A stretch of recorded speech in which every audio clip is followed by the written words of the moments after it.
Si ça vous regarde, ça nous regarde. Bonjour à toutes et à tous et bienvenue dans votre émission de société. Ils sont fans de cartes à collectionner, de jeux de société ou encore de Lego ou de Playmobil. Depuis quelque temps, le terme jouet pour adultes est couramment utilisé. Mais parle-t-on véritablement de jouets? Pas vraiment. Entretien d'une certaine réflexion, d'une certaine dextérité et surtout d'un maximum de liens sociaux entre passionnés dans un premier temps et désormais auprès d'un plus large public. On évoque tout cela avec nos trois invités. Laurent Sévère, bonjour.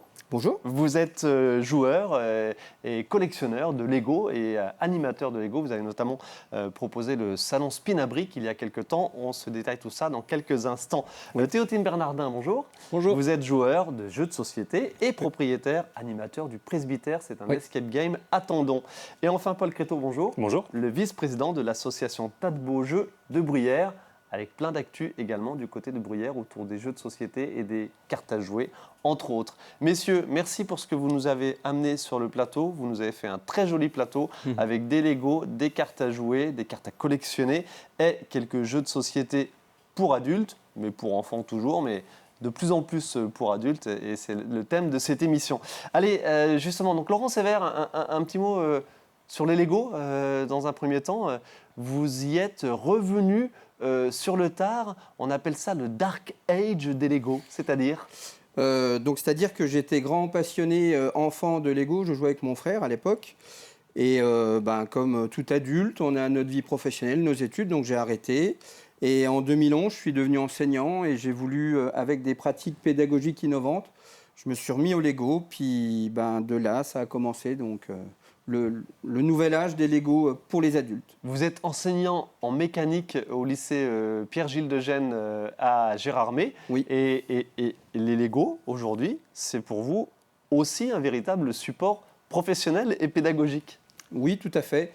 Dans les Lego techniques, comme la Porsche qu'on a devant nous, il y a beaucoup de technologies qui sont équivalentes à ce qu'on a dans les véhicules aujourd'hui. Et donc, j'anime chaque année, au mois de décembre, avant les vacances de Noël, des ateliers Lego techniques avec les internes, afin d'avoir une approche différente avec eux des technologies et aussi pour passer un bon moment avec eux. C'est un moment de partage. Allez, on va revenir sur les différentes animations que vous proposez et puis surtout ce que ça apporte, tout ça, évidemment, aujourd'hui en tant qu'adulte, mais toujours, bien sûr, en tant qu'enfant, ou plutôt en tant que grand enfant, si on veut utiliser ce terme-là, parce que ça apporte évidemment de jouer au Lego. Théotime Bernardin, les cartes à collectionner, énormément de choses dans les cartes à collectionner. Pardon, le grand public connaît surtout les Pokémon. Tout à fait. Un petit mot sur ce qui se passe en ce moment au niveau des cartes Pokémon. C'est compliqué pour les fans de Pokémon, aussi bien les enfants que les adultes. C'est plutôt les adultes en ce moment qui foutent un peu le bordel dans le milieu du Pokémon, justement, à cause les scalpeurs qui achètent Scalpers, voilà. Ça veut dire quoi? C'est des gens dans tout type de milieu qui achètent des trucs un peu limités, qui ont des productions limitées, pour ensuite les revendre beaucoup plus cher sur Internet. De la spéculation pure De la et dure. spéculation, voilà. Entretenu par l'éditeur alors, par rapport aux cartes Pokémon? Peut-être. C'est eux qui éditent sûrement, plus ou moins en grande de quantité toute les cartes. Par exemple, ça, récemment, Évolution Prismatique, une édition très attendue à Pokémon, a eu des faibles quantités et du coup, tout le monde s'est rué dessus. C'était la cohue dans les supermarchés, etc. Avec, évidemment, il y a eu des faits divers, entre guillemets, Ah des coups de couteau, des bagarres. Ils sont fous, Bon, pas dans les Vosges. Ah si, dans les Vosges, au Carrefour, au Micromania, Culture. C'est D'ailleurs, vrai. en quelques, alors peut-être pas des coups de couteau, mais en confirme. quelques minutes, il y a eu la cohue et puis tout a été dévalisé dans les supermarchés. Donc, Okay. Ouais. Les cartes à collectionner pour les néophytes qui nous regardent, grand public, il n'y a pas que Pokémon, bien sûr. Autre terme non très connu, Magic, j'en montre quelques cartes ici. Là, on est plus sur de la fantaisie pure et dure, médiévale. Il y a eu des évolutions. Présentation du jeu Magic, du jeu de cartes à collectionner Magic pour le grand public. Magic, c'est le premier jeu de cartes à collectionner qui a été édité dans les années 90. Et donc, c'est un peu lui qui a mis en place ce truc de collectionner des cartes et de jouer des créatures contre un adversaire et de le faire tomber à 0 point de vie. Donc, on va jouer des terrains pour pouvoir ensuite convoquer nos créatures et puis le battre avec quelques sorts, quelques petites stratégies. Voilà. Bon, vous êtes branché Magic, hein. Un peu plus. Un peu plus. Combien ça coûte un jeu de cartes? Il y a combien de cartes dedans?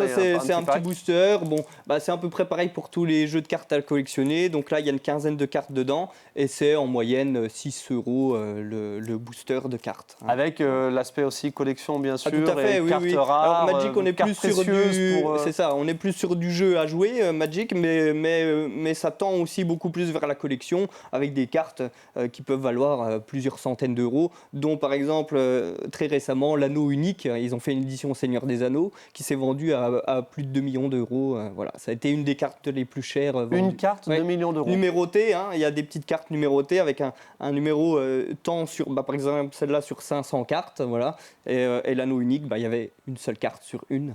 Voilà. Fallait tomber sur le bon paquet. Ah oui, Voilà. elle avait un peu de chance. Et puis, par rapport à ça, il y a des choses très intéressantes, surprenantes pour le grand public à regarder sur YouTube quand ils retrouvent certains collectionneurs des anciennes boîtes, des anciens packs comme ça, et qu'ils ouvrent ça avec des gants, des caméras, des lumières, etc. Ils en font beaucoup aussi. Il y a un peu de show autour, mais, ça. À 20 000 € la carte, c'est ça, tout à fait. On est d'accord. Ok, on va revenir un petit peu sur ce que ça vous apporte tout ça. Paul Créteau, alors vous êtes plutôt branché jeux de société. Oui. Tout jeu de société, y compris ceux auxquels on jouait quand on était petit, ou désormais vraiment que ceux pour adultes? Où est-ce que vous trouvez votre plaisir? Alors, un peu dans tout. Les jeux de société qu'on avait quand on était petit, c'est des jeux qui sont maintenant un petit peu anciens, qui sont un petit peu passés. On y joue beaucoup, on joue moins au Monopoly, au Cluedo qu'avant. Mais c'est par là aussi qu'on a fait notre éducation de joueur. C'est comme ça que moi, j'ai appris à jouer quand j'étais enfant et qui m'a donné après le goût de jouer. Et c'est comme ça aussi que les enfants d'aujourd'hui se mettent au jeu, avec les classiques, quoi. Bien sûr, ça peut être... On peut parler de Scrabble aussi, évidemment. C'est une forme de jeu. Ça peut être un moyen de les amener au jeu. Mais aujourd'hui, aussi beaucoup de jeux qui sont accessibles pour les enfants et pour les familles qui sont à la fois éducatifs et intéressant pour les enfants, mais aussi intéressant pour les parents qui ne s'ennuient pas. On voit quelques images de quelqu'un que vous connaissez tous très bien, c'est Alain Pelletier, à Bruyères, grand collectionneur de jeux. Combien il en a? 1500, 1700? Oui, c'est ça, on a un peu plus de 1500 jeux. C'est le président de notre association à Bruyères qui collectionne et qui fait partager sa passion. C'est pour ça qu'on a monté une association pour faire des soirées jeux régulièrement. Et c'est pareil, il y a de tout. Il y a du jeu pour enfants, il y a du jeu pour les familles, pour jouer entre amis, et des jeux très compliqués, très experts, où il faut bien utiliser son cerveau et bien réfléchir pendant toute une soirée pour comprendre comment avoir sa meilleure stratégie. Alors justement, venons-en sur le fond de ces jeux de société un peu évolués. Pardon, des fois on regarde le fascicule, déjà on met 3 heures à lire le fascicule. Quelque part, ça peut faire un petit peu peur, si je peux me permettre. Oui, bien sûr. Est-ce que l'aspect compliqué est toujours un petit peu d'actualité? Ça fait partie du jeu justement? Ou peut-être que les éditeurs commencent à revoir un petit peu leur copie et à proposer des jeux plus faciles et plus courts, si j'ai bien compris? Oui, c'est exactement ça. Il y a encore 5 à 10 ans, surtout avant le confinement, on avait encore... Le jeu de société était vraiment réservé à des gens qui étaient passionnés, surtout pour les jeux qui étaient un petit peu longs, avec des règles bien compliquées, bien denses. Il y a même 10-15 ans, on importait des jeux d'Allemagne qu'on faisait traduire comme on pouvait. C'était beaucoup plus compliqué. Le Covid est passé par là, les gens ont redécouvert le plaisir de jouer entre amis et en famille. Et aujourd'hui, on a beaucoup plus de jeux qui sont accessibles à des familles, à des enfants à partir de 8-10 ans sans problème, avec des parties d'une demi-heure, 3/4 d'heure, 1 heure grand maximum pour la majorité des jeux. Le but, c'est d'avoir un plaisir de jouer et de rejouer derrière. C'est pas forcément de faire une partie de 2h30 comme on pouvait faire du Monopoly avant, c'est de faire une partie d'une demi-heure, 3/4 d'heure, ok, on en refait une, puis on en refait une, et puis on en refait une. Et tout l'après-midi passe, et toute la soirée passe, et c'est comme ça qu'on s'amuse. Et aujourd'hui, ça fait quelques années, mais ce qui est important pour le grand public de savoir, c'est que s'il y a une nouvelle approche du jeu, on est de plus en plus dans du collaboratif. Il y a toujours de la stratégie, le but du jeu c'est de gagner, mais Pourquoi pas gagner tous ensemble? C'est ça, il y a des jeux coopératifs exactement, qui vont permettre de créer de la cohésion de groupe. On l'utilise notamment aussi dans les entreprises, pour créer de la cohésion d'entreprise, mais jouer en famille, jouer avec des enfants à des jeux collaboratifs, c'est très intéressant. C'est de les voir réfléchir ensemble, c'est de trouver des décisions ensemble, de se tromper parfois, et ça fait partie du jeu, et c'est pas grave, et on en refait une derrière. Un petit mot sur le coût, parce que j'ai le sentiment quand même qu'il faut parfois commencer à mettre un petit billet pour avoir un jeu moderne pour adultes. Alors l'inflation est passée par là, donc le coût des matériaux, des transports fait que tout a augmenté un petit peu. On trouve des jeux aujourd'hui, les éditeurs justement ont revu un peu leur copie, arrêté de faire des très grosses boîtes. Et ils préfèrent justement faire des jeux avec des formats un peu plus petits qui coûtent 20, 25, 30 euros. D'accord. Mais pour des grosses boîtes, comme on connaissait les boîtes d'avant, on est toujours sur les 50. Montrez-nous Hit, par exemple. Là, c'est le jeu que vous avez en plateau. Hit, c'est clairement le format de jeu qu'on avait avant. C'est-à-dire des gros jeux de plateau avec des grands plateaux, avec des cartes, avec beaucoup de matériel. C'est des jeux qui coûtent 45, des petits 50 euros. jetons de différentes formes, C'est ça. plus ou moins fins, plus ou moins finalisés. Et aussi avec beaucoup de matériel qui permet aussi une grande rejouabilité et tout ça, c'est intéressant. C'est un jeu qui n'est pas forcément très difficile d'accès, mais qui permet d'avoir une grande évolution derrière. C'est des jeux qui coûtent 45, 50 euros. Avant, ça en coûtait 10 de moins. Mais on trouve des jeux pour passionnés qui ont des boîtes qui dépassent les 100, 150, 200, 300 euros, qui sont remplis de figurines, remplis de plein de choses à l'intérieur. Mais là, on s'adresse vraiment à des passionnés, à des collectionneurs d'abord.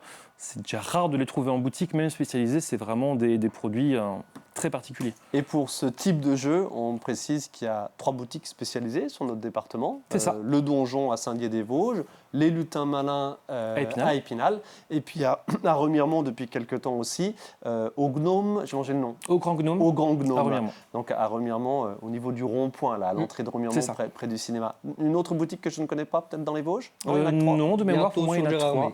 Ah, bientôt sur Gérardmer, annonce. Pas merci. moi. Théotime Bernardin, on va suivre ça, effectivement. Allez, on va reparler de tout ce que ça apporte ces jeux. Je montre ce petit flyer.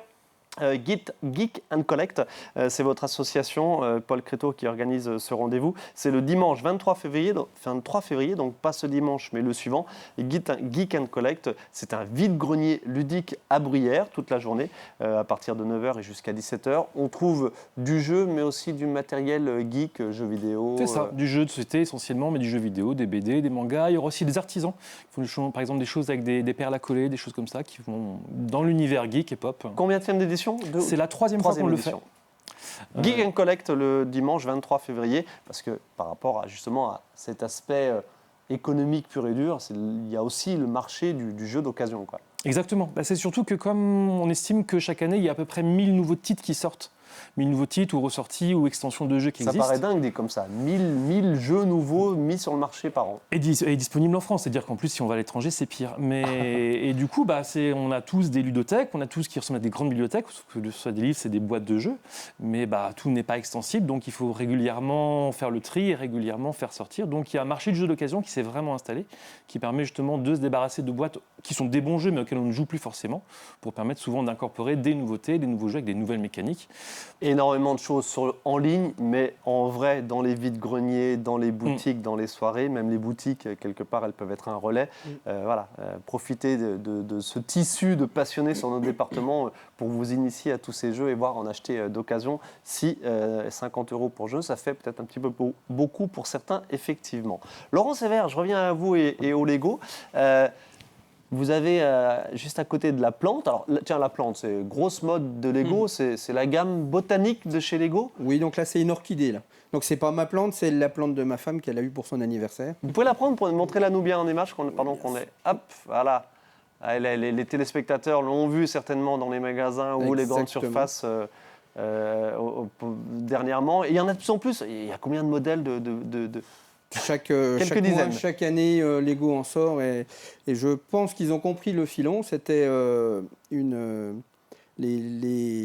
public féminin à partir de 25 ans n'avait pas forcément l'envie d'acheter des modèles Lego. Là, je crois que Lego a fait une belle présentation et une belle création pour encore vendre plus de Lego. Avec des boutiques, alors pardon, je vais utiliser le terme, des fleuristes qui vont se spécialiser dans l'ouverture de boutiques et vendre des fleurs en Lego. Alors peut-être dans d'autres d'autres marques aussi bientôt, que sais-je, mais en tout cas, il y a tellement de modèles, effectivement, qu'il va y avoir des boutiques spécialisées, peut-être pas encore chez nous, mais je sais qu'à Nancy, apparemment, c'est prévu. Laurent Sévère, on voit quelques images d'une animation qui avait lieu au musée Pierre-Noël de Saint-Dié-des-Vosges, avec, là, on voit une reconstitution en Lego, bien sûr, de la cathédrale de Saint-Dié qu'on a reconnue. Les Lego, aujourd'hui, sont entrés dans les musées, sont entrés dans les animations proposées auprès du grand public et notamment grâce à des gens comme vous, qui êtes des passionnés et qui partagez votre passion. On va tout de suite voir quelques images en 2019 de la première édition, et la seule, hélas, du salon Spinabrick. C'était au centre des congrès à Épinal, une convention Lego, comme on appelle ça. Oui. Ça avait très bien marché. Voilà. Ça n'a pas été reconduit. Peut-être ça reviendra. Il n'y avait eu qu'une seule édition. Ça avait cartonné, clairement. Donc en 2019, ça avait cartonné. Le Covid est passé par là. On devait la refaire en 2020, elle était planifiée et donc le Covid est passé par là. On a été confiné 15 jours avant la deuxième édition. Donc c'est quelque chose, c'est un événement, c'est un très grand événement, beaucoup de travail, un bilan financier aussi très important. Donc pour monter ce type d'événement, un budget global. Voilà, le budget, voilà. C'est pas toujours facile. Oui, pourquoi pas un jour le refaire, ça serait grand plaisir. En attendant, on a vu tout à l'heure quelques images d'une animation à Huxonnier. Vous proposez des animations en collaboration avec des associations, généralement des communes, des centres d'animation communale. Vous serez ce samedi 15 février, ce week-end. À Corcieux. Le 15 et 16 ou non, juste le 15 Que le 15. Juste voilà. le 15. Samedi 15 février à Corcieux. Et le week-end suivant, vous serez à Guignécourt. À Guignécourt. Donc là, c'est une journée brique dans une salle polyvalente. Donc là, l'objectif de Corcieux, c'est la visée intergénérationnelle. L'objectif, c'est de mettre les familles au centre du jeu de construction et d'avoir des petits, des grands. Il n'y a pas d'âge pour jouer au Lego. Et vraiment, le but de cette journée, c'est un moment de partage, de plaisir.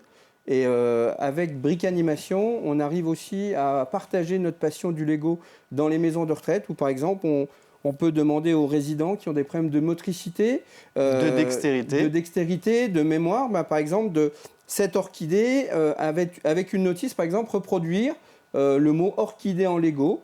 Donc ça, c'est des possibilités qu'on fait. On intervient aussi dans les écoles. On a un agrément d'intervenant extérieur qui est en cours à cette heure-ci avec l'inspection académique des Vosges. Et donc là, par exemple, on présente dans les écoles maternelles des ateliers adaptés à chaque niveau pour partager cette passion du Lego. Ce que font déjà, dans une moindre mesure, des enseignants, mais oui. Forcément, vous avez un regard un petit peu plus expert sur ce que peut apporter et les difficultés peut-être auxquelles vous pouvez confronter les élèves. C'est l'idée ? C'est exactement ça. Et avec le matériel qu'on a, on a environ 150 kg de Lego. Ça nous permet, quand on amène notre matériel sur les tables, de voir déjà les yeux des enfants s'émerveiller. Et ça, c'est un vrai plaisir. On arrive surtout à démontrer qu'avec les Lego, on arrive à avoir une approche très intéressante puisque le Lego est un jeu au départ. Et tout ce qui est jeu pour les enfants est une excellente opportunité de faire progresser les enfants sur les compétences qu'ils doivent acquérir à l'école. Je pense par exemple à ce pixel art. Montrez-le nous, pardon, parce que si vous pouvez l'attraper. Hop. Oui, hop. Donc alors, pixel art là, on a la notice. Avec donc, une notice. Voilà, donc ça c'est une activité. On est juste devant vous. C'est une activité qu'on réalise en école maternelle. Hop, levez là. Voilà, clac. Et par exemple, en école maternelle, on réalise ce genre de pixel art. C'est donc un pixel art 10 par 10. Avec les plus grands en école élémentaire, on est capable de faire un pixel art 24-24. Et pourquoi pas, par exemple, avec les enfants, le matin, faire une partie, un modèle.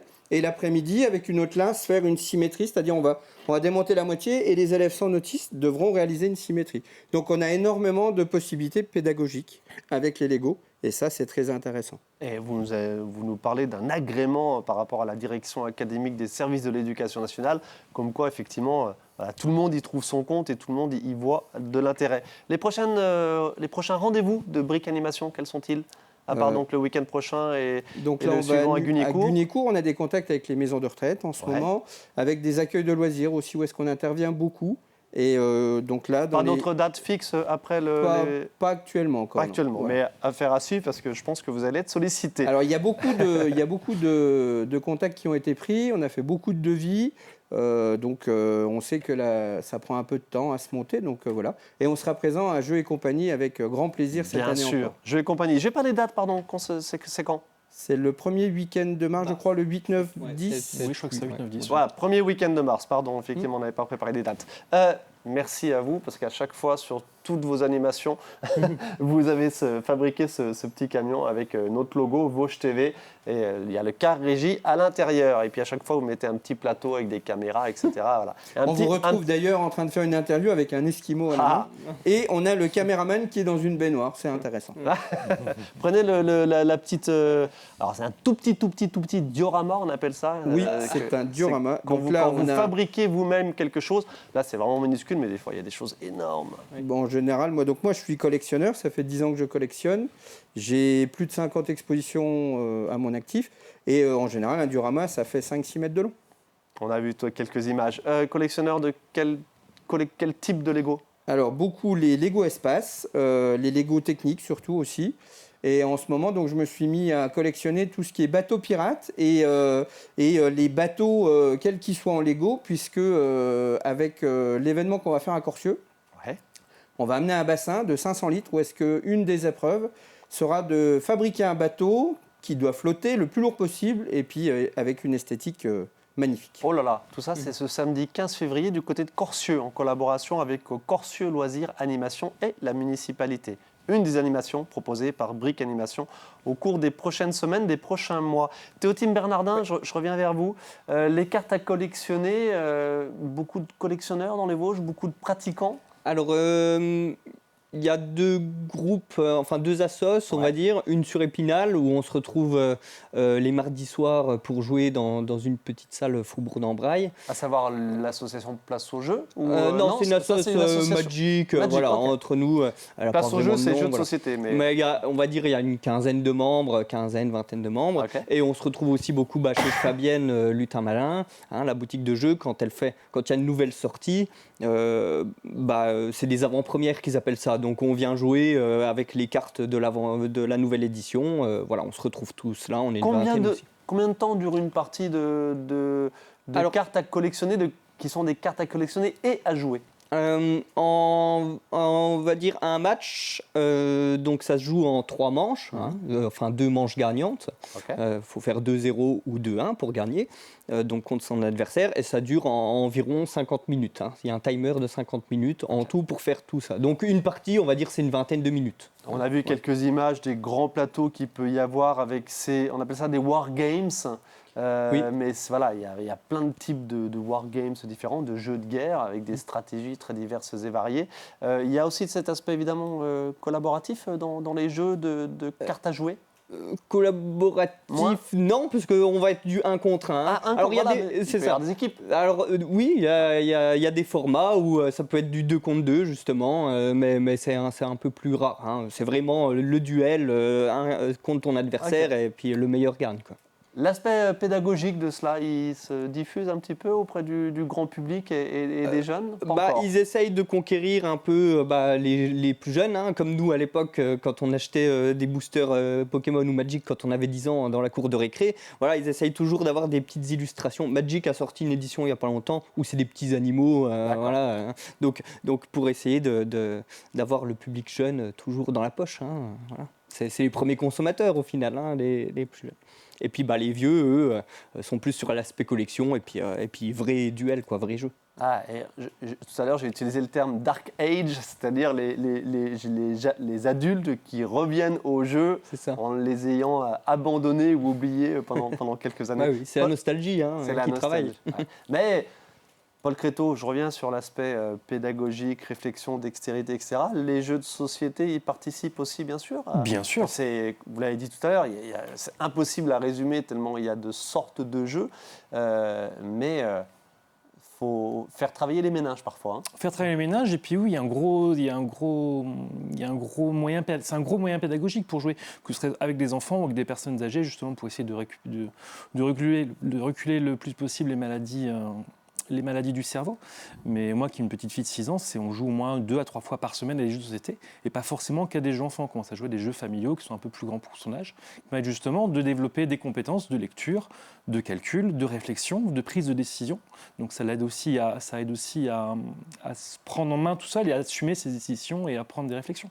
On voit très quelques intéressant. images du festival Jeux et compagnie, plusieurs centaines de visiteurs à chaque édition, co-organisés notamment par l'association Place aux Jeux à Épinal, pilotée globalement par l'association Place aux Jeux. Voilà, c'est impressionnant toujours le nombre de visiteurs, de joueurs qui peuvent parfois venir de très loin, qui passent plus ou moins longtemps à tabler, à jouer tous ensemble. Et ce qui est bien aussi, c'est sur un événement comme ça, c'est de rencontrer des joueurs qu'on ne connaît pas du tout, ou de jouer tous les âges mélangés, hommes, femmes, voilà, tout le monde joue. C'est ça. principal. Quels que soient les âges, quelles que soient les conditions sociales des gens, quels soient leurs moyens, tout ça, le jeu va réunir tous ces gens-là. C'est toujours intéressant de jouer avec des gens qui n'ont pas le même âge, qui n'ont pas la même manière de vivre, qui font des choses très différentes. Mais autour d'un plateau de jeu, on est tous égaux, on a tous nos chances et on va tous s'amuser, tous améliorer nos stratégies. Alors, caricatural, très caricatural ce que je vais dire. On a le sentiment, tout le monde dit, les jeunes et les adultes passent de plus en plus de temps devant les écrans. Pour autant, vous, dans tous vos jeux différents, vous accueillez de plus en plus de monde aussi. Bien sûr. Alors, les écrans, ok, mais il y a aussi les jeux qui se portent très bien et ce temps de jeu. Oui, c'est ça. Et c'est surtout ce qu'a démontré le Covid. C'est-à-dire que quand les gens se sont retrouvés bloqués à la maison à rien pouvoir faire, ils ont joué un peu, fait un peu de console de jeu, fait un peu de série pendant 15 jours, c'est rigolo. Et puis se retrouver autour d'une table à sortir le jeu qu'on n'a jamais joué depuis qui prend la poussière, de passer un temps en famille, de se rendre compte qu'il y a des émotions qui se passent, il y a des choses qui se racontent, on fait évoluer des choses, ça crée des souvenirs. Et c'est devenu très intéressant. Je me dis, et de découvrir que le monde du jeu a beaucoup plus évolué. Il est beaucoup plus coloré, beaucoup plus intéressant, avec des règles qui sont beaucoup plus faciles qu'avant, donc beaucoup plus accessibles, pour justement essayer de récupérer des nouveaux joueurs et de s'adapter aux nouveaux modes de consommation. Et il y en a aussi pour tous les prix. Je me permets aussi de le préciser parce que ça a son importance. Les Lego, on sait que ça reste un petit peu cher, neuf, mais il y a tout un marché de l'occasion et il y a des journées d'animation comme vous proposez, Laurent Sévère, pour aller se confronter, se frotter à d'autres fans de Lego et des concours carrément que vous proposez et des ateliers de création sur des thèmes divers et variés. Affaire à suivre. Merci messieurs, merci à tous les trois de votre participation à cette émission. Bonne continuation dans vos animations respectives. Merci. Théotime Bernardin, on vous retrouve facilement au niveau de l'Escape Game, le presbytère attendant. C'est ça. Donc voilà. Pour venir passer un moment d'horreur ou jouer à des jeux de société. Puisque vous faites des soirées jeux. Voilà, aussi. il y a ce bar à jeux et aussi du jeu de cartes. Voilà. Prochain rendez-vous aussi le dimanche 23 février du côté de Bruyères, le vide-grenier Tas de Beaux Jeux de l'association Tas de Beaux Jeux, où il y aura bien sûr moyen de jouer, j'imagine. Oui, c'est le parcours. Et puis on a toujours des soirées jeux une fois par mois aussi à Bruyères. Et les soirées jeux aussi. Merci, on aura eu encore plein de choses à se dire. Merci, bonne continuation. Merci Ludovic. Merci à vous de votre attention et on se retrouve la semaine prochaine pour une nouvelle émission.